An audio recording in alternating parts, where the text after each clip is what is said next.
இது வந்து நார்மலாக நாங்கள் வந்துட்டு போயிருந்தோம். போனதுக்கு வந்துட்டு சுகர் லெவல் கொஞ்சம் ஜாஸ்தியாக இருக்குது, நீங்கள் போய் சுகர் டாக்டரை வந்து கன்சல்ட் பண்ணிக்கோங்க அப்படின்னு சொல்லிட்டாங்க.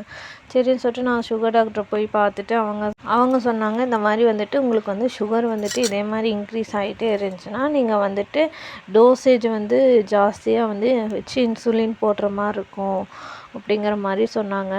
சரி ஓகே அப்படின்னு சொல்லிட்டு நாங்களும் எத்தனை பாயிண்ட் வச்சு போடணும் அப்படிங்கிற டீட்டெயில்ஸ், அதுக்கடுத்து வந்துட்டு மெடிசனும் வந்துட்டு கொஞ்சம் ஹெவியாக இருக்கிற மாதிரி கொடுத்துருக்காங்க. 200 mg கொடுத்துட்டு இருந்தாங்க, இப்போ 500 mg அந்த மாதிரி கொடுத்துருக்காங்க.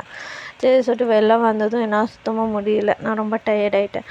ஆனால் சரி சொல்லிட்டு நான் உட்காந்துட்டேன். அப்புறம் அவர் தான் வந்து மெடிசன்லாம் வாங்கிட்டு வந்தார். வந்ததும் வீட்டுக்கு நேராக போனதும் புஜ்ஜான் வந்துட்டு எந்திரிச்சிருந்தான். அவனை கொஞ்சம் கொஞ்சிட்டு அப்புறம் நான் ஃபஸ்ட் சாப்பிட்டு அப்புறம் தான் அவனுக்கு ஊட்டினேன். அப்புறம் ஊட்டிட்டு நாங்கள் 3 பேரும் ரொம்ப டயர்டாக இருந்தோமா, ஆனால் கொஞ்சம் தூங்கி நல்லா ரெஸ்ட் எடுத்தோம். பாய், லவ் யூ ஆல்.